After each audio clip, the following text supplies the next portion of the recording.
Buenos días, hermanos, hermanas, que Dios les bendiga.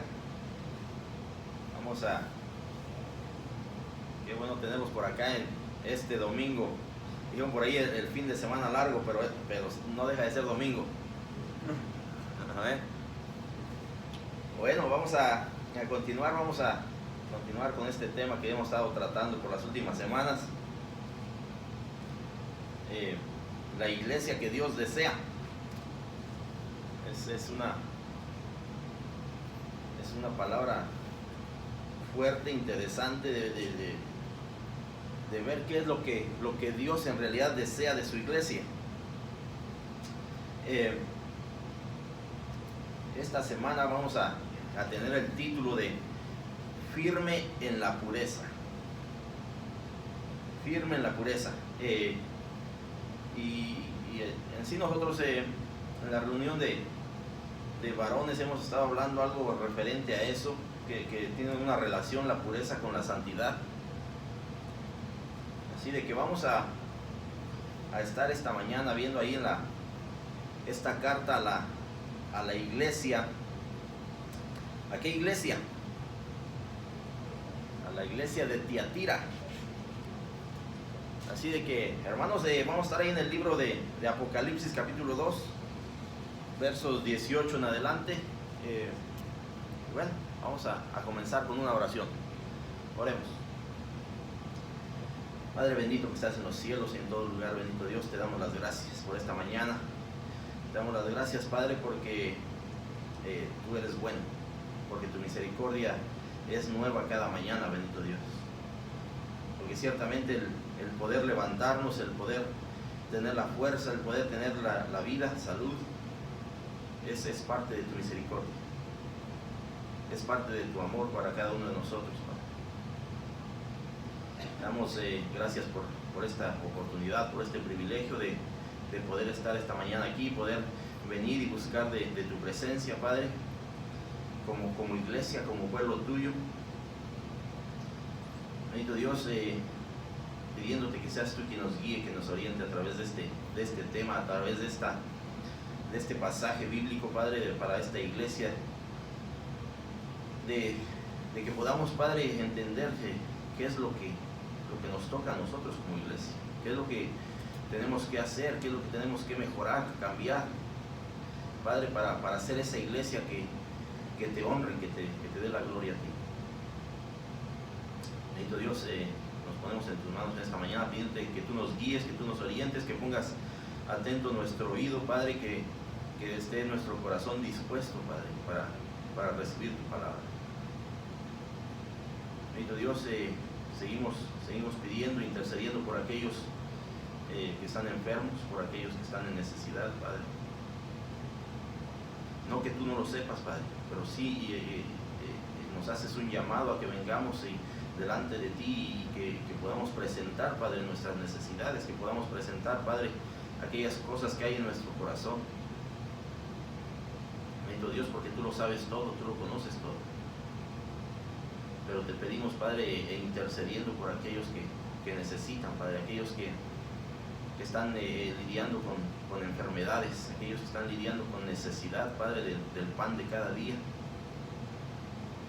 Bendito Dios, te pedimos que tú les sustentes, Padre, que tú pongas tu mano sanadora sobre aquellos que están en enfermedad y que, sobre todo, Padre, que se siga haciendo tu voluntad. Bendito Dios, nos ponemos en tus manos y te pedimos todo esto en el nombre de tu Hijo amado Jesucristo. Amén. Bueno, hermanos, el tema de esta semana, firme en la pureza. ¿Quiénes de nosotros conocemos el oro? ¿O a cuántos nos gusta el oro? Por ahí vi una mano levantada nada más. Bueno, sí, el oro lo podemos conocer hasta dónde llega su pureza por los quilates, según. Entre más quilates, más puro es, ¿verdad? Por ahí conocemos el oro de 10 quilates, de 14, de 18, etcétera. Pero hay otro que por ahí que le venden que nada más es chapa de oro, que está chapeadito, que nada más está ahí medio revolcadito, nada más para darle el color, para darle la esencia.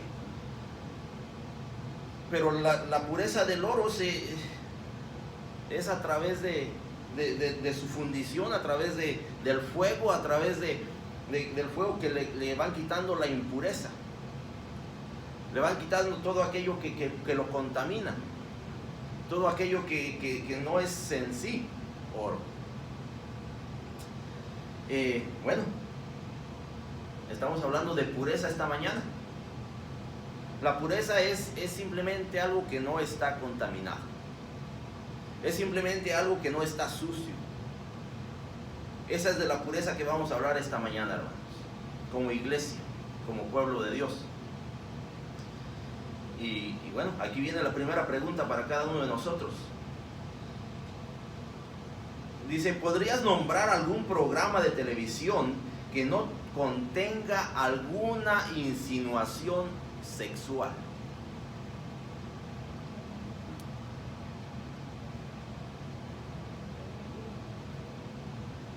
Ya hasta los noticieros, cuidado. Y no se digan las novelas, y no se digan aquellos programas de películas que ya sacan infinidad de cosas que tienen que ver una insinuación sexual.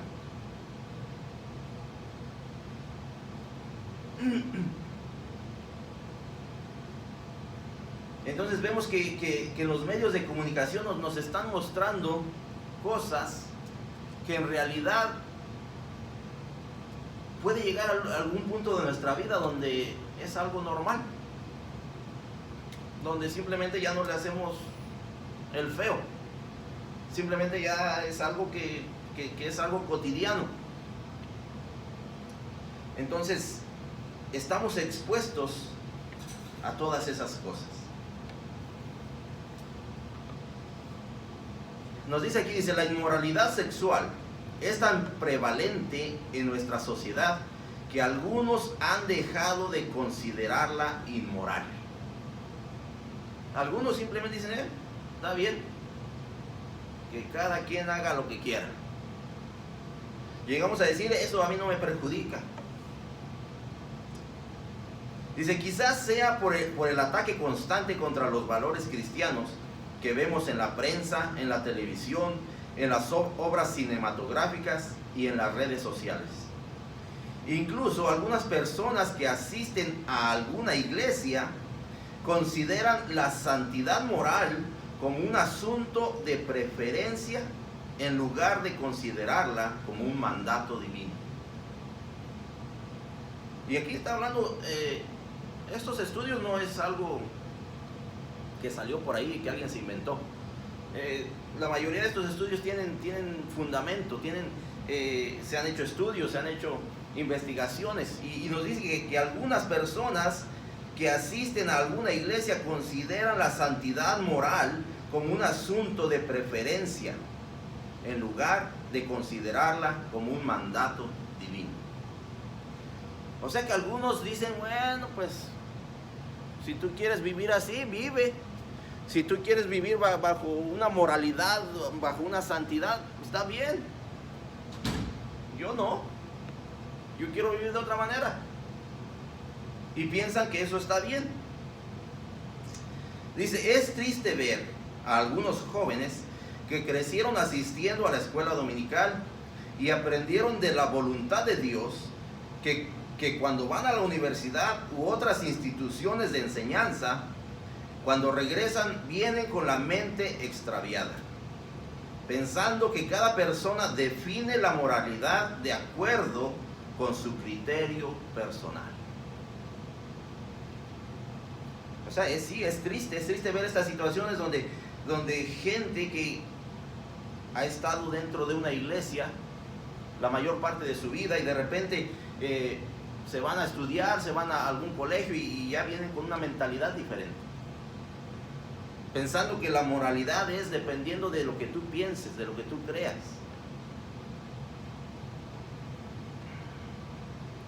La Biblia presenta un perfil claro de lo que es la inmoralidad y cómo se define la pureza.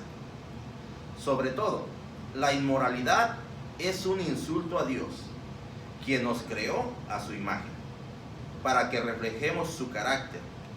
Por eso la iglesia está llamada a ser distinta a la comunidad donde está ubicada. Y su estándar moral es una de las mayores evidencias de su separación y distinción. En contraste con los designios del mundo, la iglesia está llamada a ser pura, viviendo con santidad de acuerdo con los mandamientos de Dios que están establecidos en la palabra de Dios, que están establecidos en la Biblia. Ciertamente sí, la iglesia tiene un llamado. La iglesia tiene que hacer una diferencia. La iglesia tiene que ser diferente a la comunidad donde está. La iglesia tiene que sobresalir en todos estos aspectos de la moralidad. Y eso es lo que vamos a ver a través de esta carta a esta iglesia de Tiatira, que es la cuarta carta que estamos viendo a estas iglesias. Aquí nos hace un comentario, dice: así como la pureza es importante en la vida cotidiana, la santidad es esencial en la vida cristiana. Así como la pureza es importante en la vida cotidiana, la santidad es esencial en la vida cristiana. Vamos a pasar al libro de Apocalipsis, capítulo 2, verso 18 y 19. Si alguien lo tiene por ahí, le da lectura, por favor. Escribe al ángel de la iglesia en Tiatira: el Hijo de Dios, el que tiene ojos como llama de fuego y pies semejantes al bronce fundido, dice esto: yo conozco tus obras, y amor, y fe, y servicio, y tu paciencia, que tus obras posteras son más que las primeras. Amén.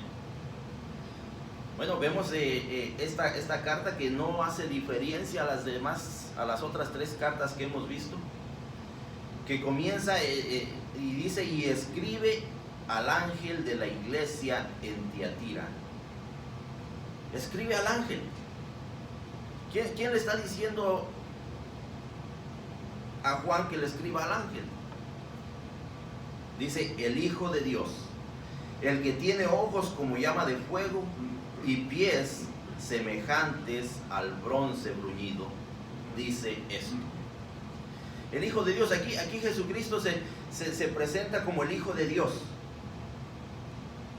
Él se dirige aquí en esta carta como el Hijo de Dios y hace el mandato de escribir esta carta al ángel, al mensajero, al que va a compartir, al que va a hacerle saber a esta iglesia lo que Jesucristo quiere decirles.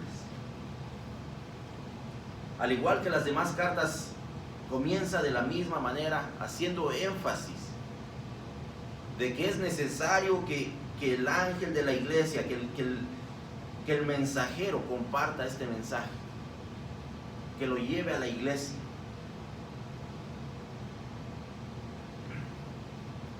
Aquí vemos cómo se refiere Jesucristo a sí mismo. Dice: el que tiene ojos como llama de fuego. Y es de la misma manera que Juan lo vio en su visión. En Apocalipsis capítulo 1, verso 14 y 15 se describe de esa manera a Jesucristo. Dice: el que tiene ojos como llama de fuego y pies semejantes al bronce bruñido. Jesús se revela como el Hijo de Dios y con esos ojos como llama de fuego, en otras palabras, que hace la referencia a que Él todo lo ve. Todo lo ve. No importa dónde estemos, no importa dónde nos escondamos, no importa nada, Él todo lo ve. Y cuando hablamos de los pies semejantes a bronce bruñido, podemos ir a la palabra en Miqueas, en Isaías, nos habla en referencia a esto. Dice que será ¿para qué? Para dañar a las naciones, para dañar a aquellos que en realidad no están bajo la palabra de Dios, bajo las ordenanzas y estatutos. Aquí en Miqueas nos habla dice, con pies de bronce desmenuzará a las naciones. Con pies de bronce. Y está haciendo referencia de que sí, Jesucristo tiene el poder para hacer todo esto, para en realidad castigar a aquellos que no están bajo su voluntad, para castigar a aquellos que están fallando en ciertas áreas. Enseguida hace un reconocimiento aquí Jesucristo. ¿Un reconocimiento a quién? Hace un reconocimiento a la iglesia en sí, a los miembros de esa iglesia que están haciendo. Dice otra vez, nos vuelve a decir, dice, yo conozco tus obras, yo conozco todo lo que has hecho. En otras palabras, nos viene a dar a entender que Él tiene el conocimiento de todo lo que nosotros hacemos, de todo lo que hacemos y no hacemos.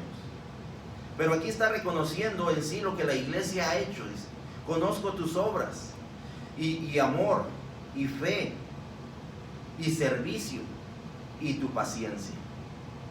Reconoce que esta iglesia sí ha hecho cosas muy buenas, ha tenido muy buenas obras, ha permanecido en la fe, ha permanecido en el amor, ha sido servicial, y sobre todo ha tenido mucha paciencia. Hace un reconocimiento a las buenas obras de esta iglesia, porque Él lo sabe todo, porque Él lo conoce todo, y simplemente está haciendo ese reconocimiento. Pero al final de este versículo dice, y que tus obras postreras son más que las primeras. Hace un énfasis de que esta iglesia ciertamente ha ido en crecimiento, ciertamente sus obras han sido buenas, y ciertamente han madurado espiritualmente, porque dice que las obras postreras, dice, ahora son mejores o son más que las primeras. O sea que en realidad ha habido un crecimiento en esta iglesia.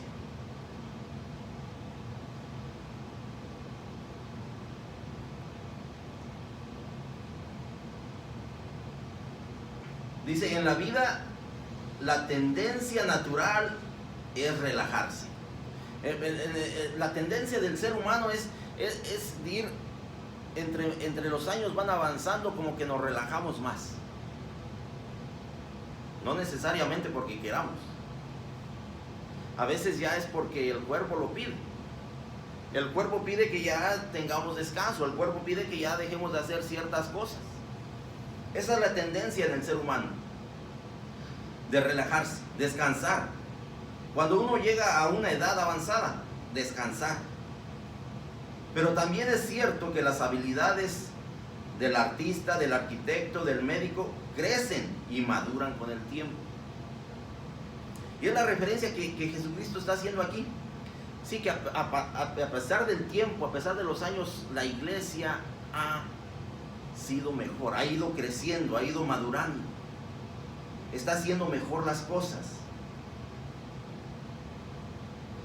Nos dice aquí el escritor, dice, no obstante, no es que uno no quiera o que ya no pueda hacer las cosas bien. Sin embargo, sabe que le cuesta más trabajo hacerlas. Y ese es algo natural en el ser humano. Que mientras los años van pasando, en ciertas cosas vamos a disminuir. Nuestra actividad va a ser menos. Y es por eso que Jesucristo aquí hace el reconocimiento que esta iglesia, a pesar del tiempo, a pesar de los años, dice, tus obras postreras son más que las primeras. Hace un énfasis de esfuerzo, hace un énfasis de sacrificio. Jesús aquí nota que los fieles de Tiatira corren contra la corriente, mostrando un deseo de ofrecer siempre más en lugar de menos. Siempre más en lugar de menos.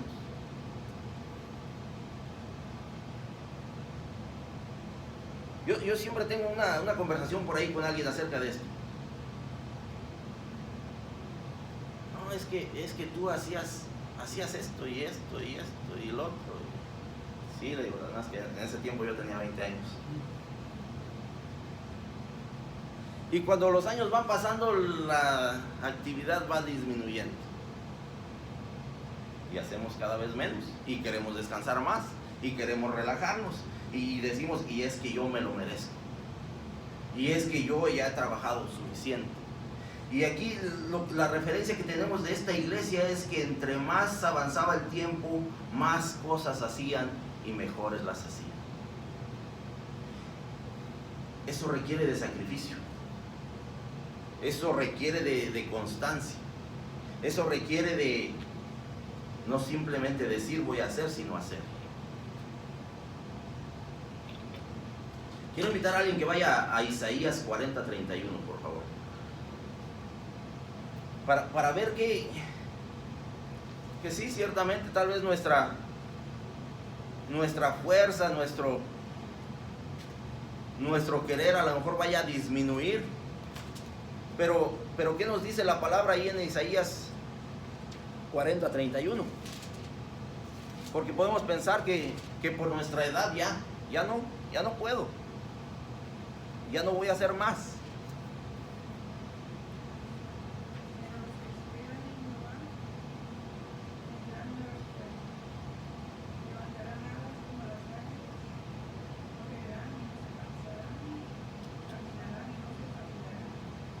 Amén. Podemos hacer referencia de que sí, esta iglesia al parecer había entendido lo que Isaías 40:31 dice. Pero los que esperan a Jehová tendrán nuevas fuerzas. Juan. Una pregunta, hermano. ¿Ese texto de la Biblia se refiere a la nueva vida o a obra? Porque habla de fuerza nueva, pero como usted dice, uno va desarrollando con edad. Pero yo pienso que ese texto tal vez para la nueva vida. Tenemos un nuevo mundo. Eso definitivamente, en la nueva vida. Y no sé si en la nueva vida en realidad necesitemos de fuerzas, porque vamos a estar delante de la presencia de Dios, donde ya no habrá sufrimiento, donde ya no habrá dolor, donde ya no habrá muerte. Pero en esta vida los que esperan en Jehová tendrán nuevas fuerzas. Tendrán nuevas fuerzas porque en realidad aquí es donde necesitamos esas nuevas fuerzas para mantenernos en las cosas de Dios, para mantenernos en la pureza de que estamos hablando. Y dice, tendrán nuevas fuerzas, dice, levantarán alas como las águilas, correrán y no se cansarán, caminarán y no se fatigarán. Son cosas que en realidad entendemos que en la presencia de Dios ya Dios, estamos ahí en su presencia, ya no necesitamos de nuevas fuerzas. Porque ya no hay cansancio, ya no hay sufrimiento, ya no hay lágrimas, ya no hay nada que nos pueda agotar. Entonces, yo pienso que esto es en referencia aquí, en el tiempo que estamos viviendo en esta tierra, en este mundo donde todo nos agobia, donde todo nos cansa, donde todo nos fatiga, donde si estamos tomados de la mano de Dios, podemos confiar que Él nos va a dar la fuerza para seguir adelante. Pero es a través de la confianza, a través de la fe, a través de depender de Dios, del Dios verdadero.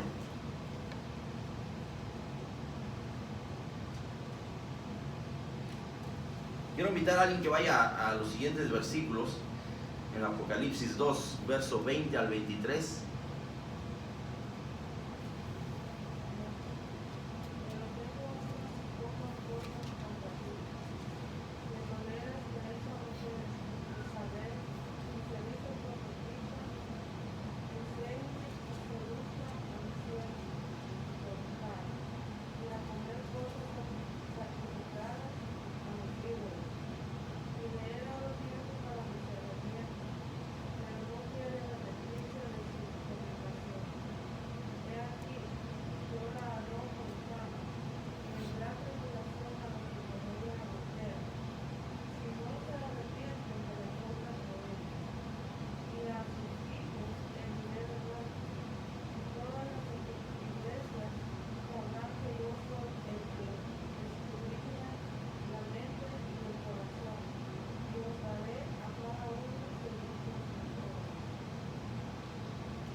hermanos, ya hemos leído algunas cartas como esta, que comienzan con palabras de ánimo, con palabras de reconocimiento de Jesucristo mismo para su iglesia, pero que llegamos a la segunda parte donde nos dice: pero tengo unas pocas cosas contra ti.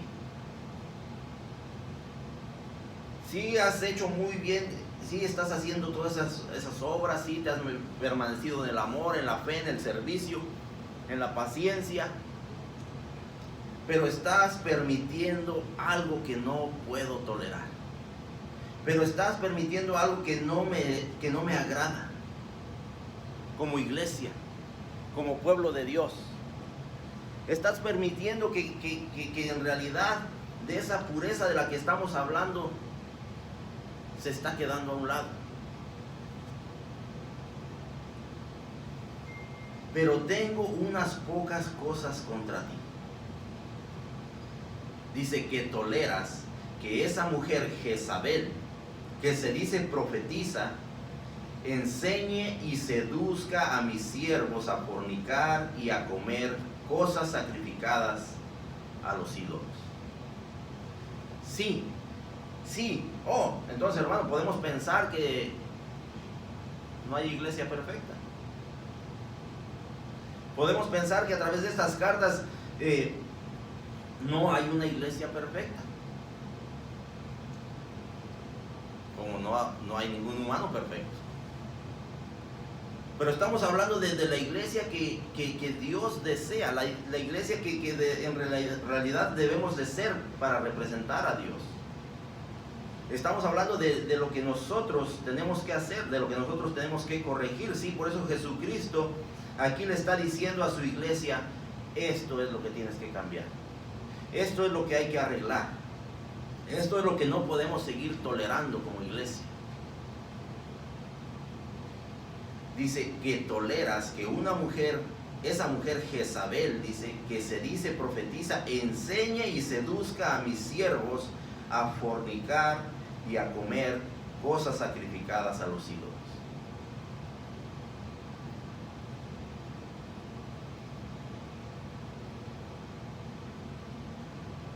O sea que en esta canasta había unas manzanas podridas. O sea que en esta canasta no todas las manzanas eran rojitas y brillosas. Algo estaba pasando dentro de esta iglesia. Estaban permitiendo que cosas que no agradan a Dios, como es la fornicación, como era esto de comer cosas sacrificadas para otros ídolos, lo estaban permitiendo en esta iglesia. Lo estaban tolerando. De alguna manera, como dijimos la semana pasada, cuando vemos a veces la situación, como que nos volteamos, ¿no? Y yo no vi nada, y que siga sucediendo lo que suceda. Por no decir nada, por no confrontar. La iglesia estaba tolerando eso. Jesucristo mismo les recalca aquí en el verso 21, dice: y le he dado tiempo, dice, para que se arrepienta. Le he dado la oportunidad. Le he dado tiempo para que se arrepienta, pero no quiere arrepentirse de su fornicación. Ciertamente cada instante que nosotros vivimos, hermanos, cada segundo, cada minuto de nuestra vida es una oportunidad de arrepentimiento.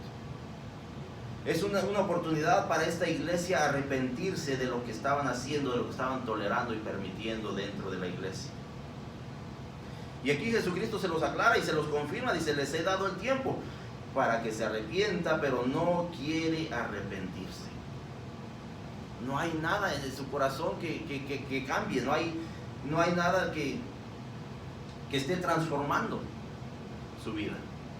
Simplemente quiere permanecer ahí, quiere vivir en la fornicación.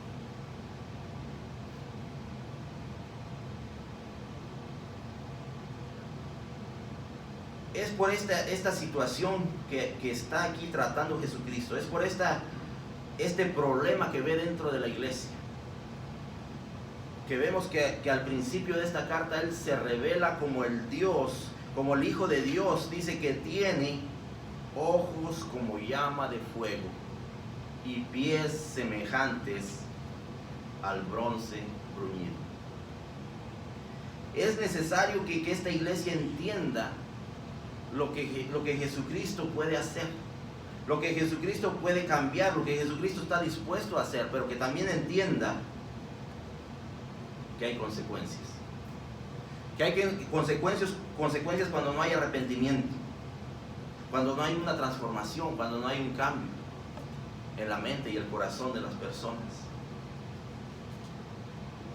Dice, y no quiere arrepentirse de su fornicación. He aquí, yo la arrojo en cama y en gran tribulación a los que con ella adulteran, si no se arrepienten de las obras de ella.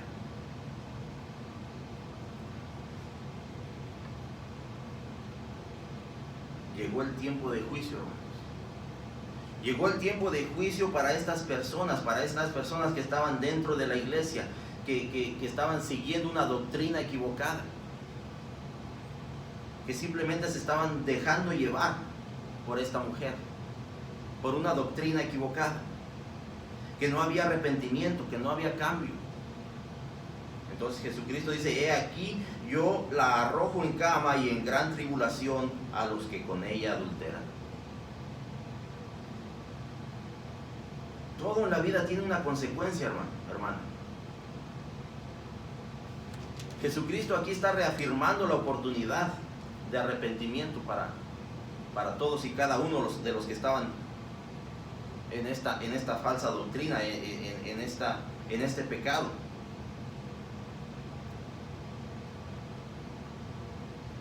Y vemos entonces la consecuencia de ese pecado, la consecuencia de no querer arrepentirse, la consecuencia de querer permanecer en el pecado.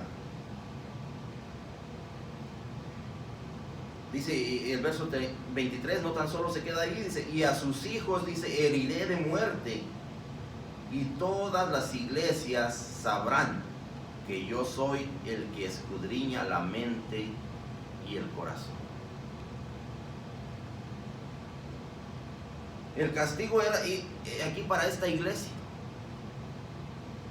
o para las personas que estaban fallando. Pero dice, esto es para que sirva de un ejemplo para todos los demás, para todas las iglesias. Dice, y todas las iglesias sabrán que yo soy el que escudriña la mente y el corazón, y os daré a cada uno según vuestras obras.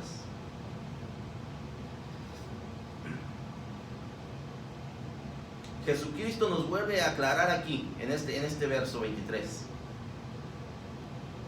que Él conoce la mente y el corazón de cada persona, porque Él está escudriñando cada mente y cada corazón, porque Él está profundizando en cada mente y cada corazón, y Él sabe lo que hay en cada uno de nosotros.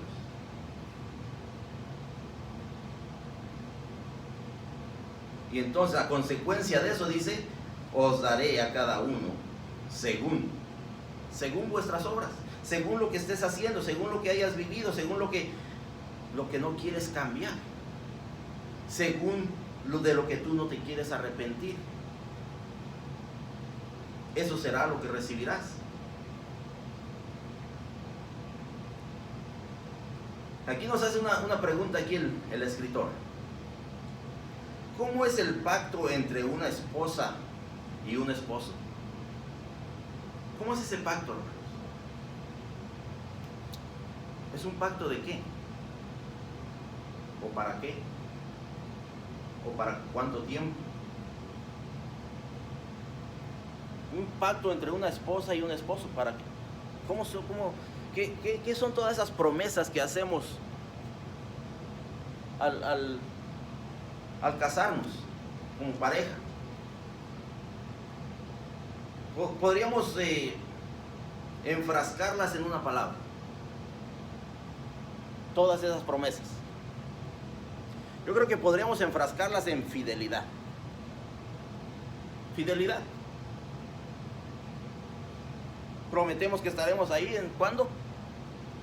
En lo bueno, en lo malo, en la enfermedad, en la dificultad, etcétera, etcétera, etcétera. Fidelidad.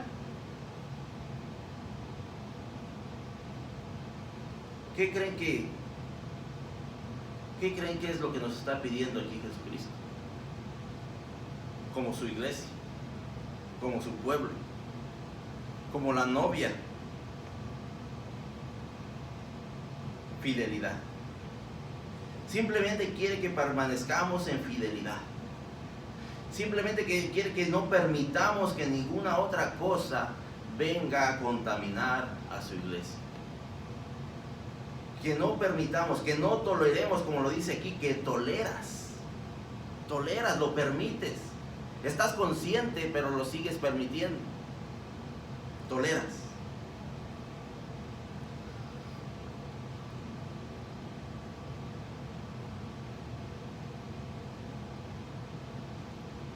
La iglesia de Tiatira no debía de tolerar la inmoralidad sexual. No debería. Ninguna iglesia debe de permitirlo.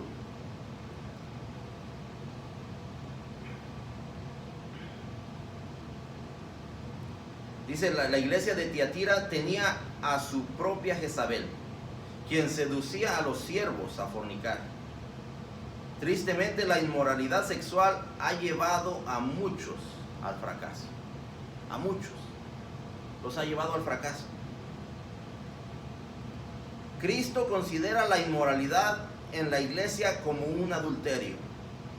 Él llama adulterio a la inmoralidad. El adulterio se produce entre aquel o aquella que ha violado el pacto de exclusividad en su matrimonio. En otras palabras, como iglesia también podremos llegar a ese adulterio si no estamos en esa exclusividad de permanecer fieles, de permanecer en pureza como iglesia de Dios.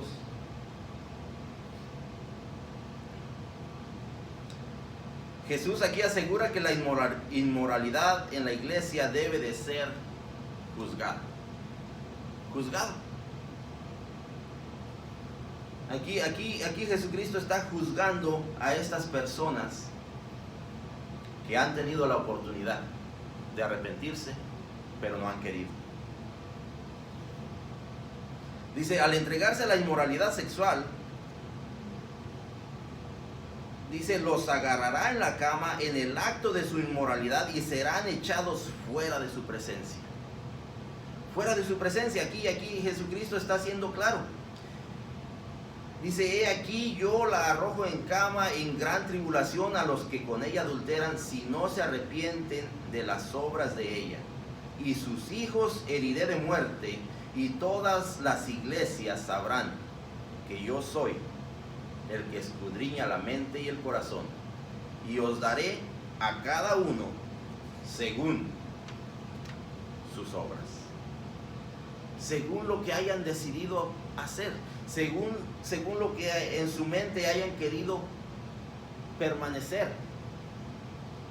Porque la oportunidad, dice Jesucristo, ahí está. Arrepiéntete, cambia, transforma tu mente y corazón, ve en una dirección diferente a la que vas. Busca de Dios.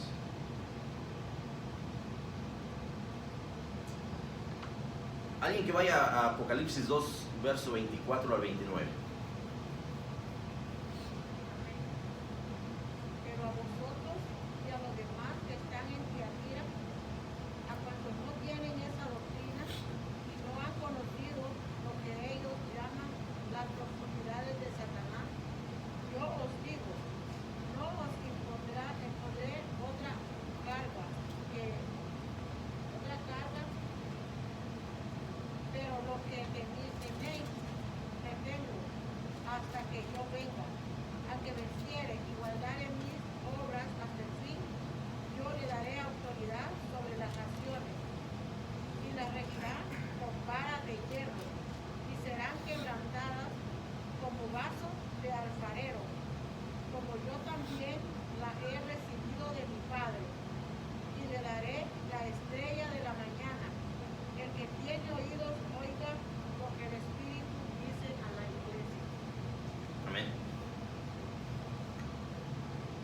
Dice, pero a vosotros, a los demás que están en Tiatira, a cuantos no tienen esa doctrina y no han conocido lo que ellos llaman las profundidades de Satanás. Así es como ellos le llamaban a esta doctrina, a todos aquellos que estaban siguiendo esta doctrina de fornicación, de adulterio, dice, pero a vosotros, a los demás que están en Tiatira, a cuantos no tienen esa doctrina. Jesucristo reconoce que sí está sucediendo todo esto, está sucediendo este pecado, están permitiendo que suceda, lo están tolerando, pero dice que también hay muchos que no están en esto, que no han aceptado esta doctrina, que se han mantenido, que no han llegado a esa, como ellos le llamaban, dice, las profundidades de Satanás. Dice, a estos yo os digo, no os impondré otra carga. Simplemente este juicio no es para ustedes. Sí, yo entiendo que hay tantas personas que han hecho estas buenas obras, que han permanecido en la fe, en el amor, en la paciencia, en el servicio. Para estas personas no hay este castigo. Dice, no os impondré otra carga. Pero dice, pero lo que tenéis, retenerlo. Permanece ahí, sigue ahí, en la buena doctrina. Sigue en las cosas buenas, sigue en lo que el Evangelio en realidad te enseña y te muestra. Permanece ahí, reténlo. Dice, y reténlo hasta que yo venga, dice Jesucristo. Permanece ahí.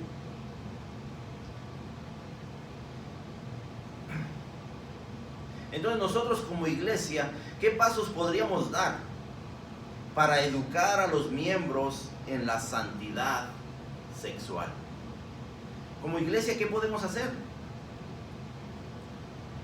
Yo sé que a muchos de nosotros no nos gusta hablar de ese tema, de la sexualidad, de cosas que sí consideramos muy íntimas, pero la palabra de Dios nos habla de ello.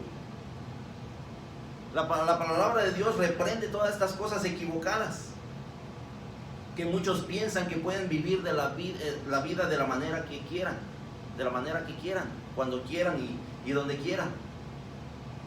Y que aquí Jesucristo está haciendo una aclaración y está haciendo un reclamo a esta iglesia. Lo has permitido, lo has tolerado. Mismo Pablo confrontó a la iglesia de Corinto. En la primera carta de Corinto, capítulo 5, verso 1 al 3, dice, de cierto se oye que hay entre vosotros fornicación, y tal fornicación cual ni aún se nombra entre los gentiles, tanto que alguno tiene la mujer de su padre. Vosotros estáis envanecidos.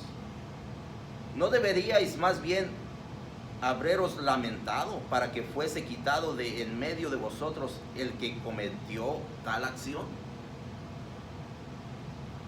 Ciertamente yo, como ausente en cuerpo, pero presente en espíritu, ya como presente he juzgado al que tal cosa ha hecho. Como iglesia tenemos la responsabilidad de juzgar estas cosas, de reprenderlas, de evitarlas, de sacarlas de la iglesia. Tenemos una gran responsabilidad, hermanos.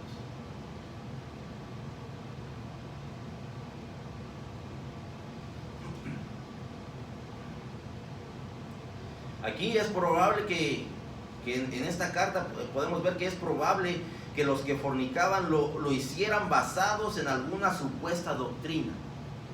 Y sí, al parecer la palabra así nos lo dice, que alguien les estaba induciendo, que alguien les estaba enseñando. que tomaran esta doctrina. Y tal vez esa era la justificación de muchos. Tal vez esa era la justificación de muchos. Pero cuando nosotros tenemos el entendimiento de la palabra de Dios y tenemos el conocimiento de ella, ¿cuál será nuestra justificación? ¿Cómo podríamos justificar tal cosa?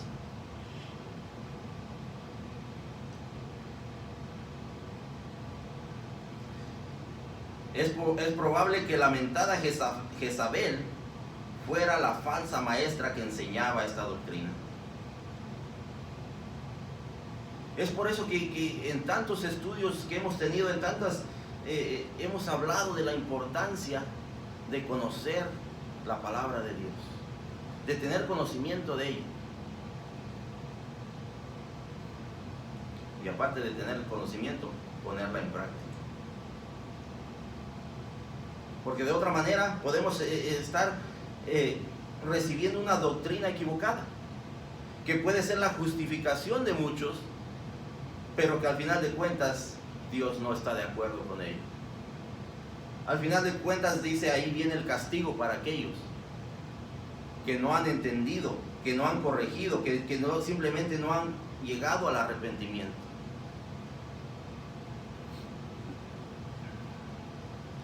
Aquí Jesucristo al principio ya había reconocido a esta iglesia por su amor, por su fe, por su servicio y paciencia. Cosas que demostraban que seguían bien encaminados en la gracia de Dios. No obstante, aquí Jesucristo los reta. Pero lo que tenéis, retenedlo hasta que yo venga. En otras palabras, no te dejes envolver por esa falsa doctrina.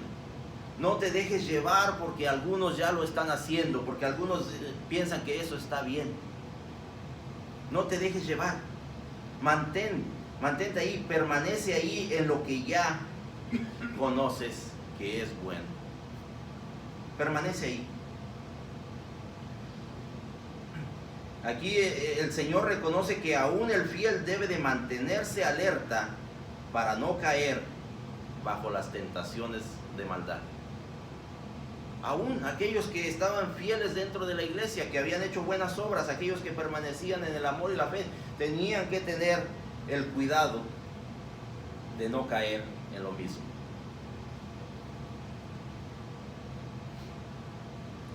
Aquí hay y como todas las promesas de Dios, aquí hay una promesa de Dios para la iglesia, para el pueblo de Dios. Verso 26 dice, al que venciere y guardare mis obras hasta el fin, yo le daré autoridad sobre las naciones. Hay una promesa para cada uno de nosotros, si permanecemos en la buena doctrina. Si no seguimos tolerando cosas que no se deben de tolerar dentro de la iglesia. Dice, y la regirá con vara de hierro, y serán quebradas como vaso de alfarero, como yo también la he recibido de mi Padre. Vemos que aquí Jesucristo aclara y hace énfasis de que Él ya recibió esa autoridad, de que ahora Él es el que está rigiendo, el que está gobernando con esa vara de hierro para juzgar al que tenga que ser juzgado. Y déjenme preguntarle, ¿será que algunos nada más serán juzgados?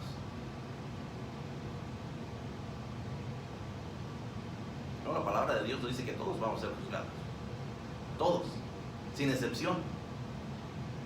Salvo o no salvo. Todos seremos juzgados. Y esa es la autoridad que Jesucristo tiene para juzgar las naciones, para regir sobre ellas, para quebrantarlas como el vaso del alfarero, para decir a cada uno de nosotros, ¿sabes qué? Yo te estoy moldeando, pero como que de repente no me gustó cómo quedaste, como que de repente se fue de lado ese barro. Déjame quebrantarte otra vez, para comenzar de nuevo. Déjame comenzar de nuevo en tu vida y transformarte de la manera que en realidad que va a agradarme a mí. Como el vaso de alfarero. Dice, como yo también ya he recibido de mi Padre. Dice, y le daré la estrella de la mañana. ¿Y cuál es esa estrella, hermano? La estrella de la mañana. Podríamos hacer referencia al sol. Dice, podríamos. Pero si vamos a Apocalipsis 22:16, nos hace referencia a esa estrella de la mañana. Apocalipsis, el último libro, el último capítulo, y casi el último versículo. Dice Apocalipsis 22:16.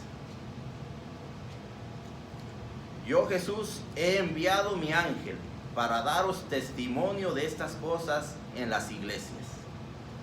Yo soy la raíz y el linaje de David, la estrella resplandeciente de la mañana.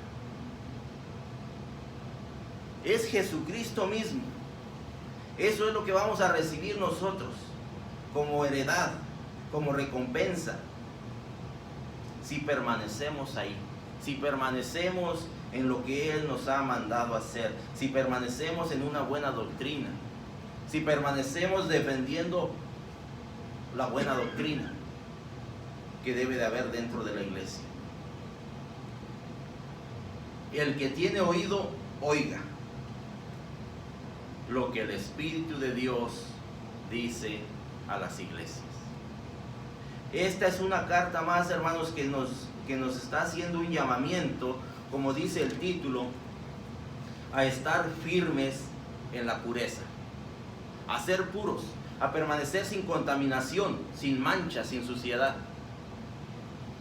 Ese es el llamado que está haciendo Jesucristo a esta iglesia, y por tanto se lo hace a todas las iglesias. Que permanezcamos puros, en la pureza. Y sí, para llegar a la pureza hay que pasar por el fuego, hermano. Hay que pasar por esas situaciones donde Dios va a permitir para que nosotros cada día seamos más limpios, más puros.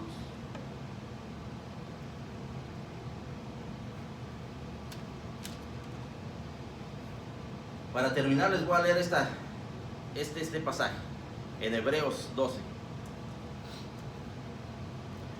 Hebreos 12, verso 12 al 17. Dice así la palabra de Dios. Por lo cual, levantad las manos caídas y las rodillas paralizadas, y haced sendas derechas para vuestros pies, para que lo cojo no se salga del camino, sino que sea sanado. Seguid la paz con todos y la santidad, sin la cual nadie verá al Señor. Mirad bien, no sea que alguno deje de alcanzar la gracia de Dios, que brotando alguna raíz de amargura os estorbe y por ella muchos sean contaminados. No sea que haya algún fornicario o profano, como Esaú, que por una sola comida vendió su primogenitura.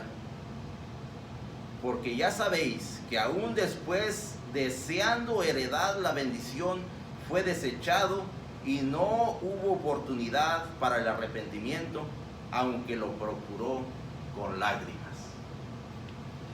Hermanos, cada instante de nuestra vida es una oportunidad. Cada segundo, cada minuto, cada día, mientras Dios nos permita la vida, es una oportunidad para llegar al arrepentimiento, para permanecer en pureza, para llegar a la santidad a la que hemos sido llamados como iglesia de Dios. Así que, hermanos, los animo y que Dios me los bendiga.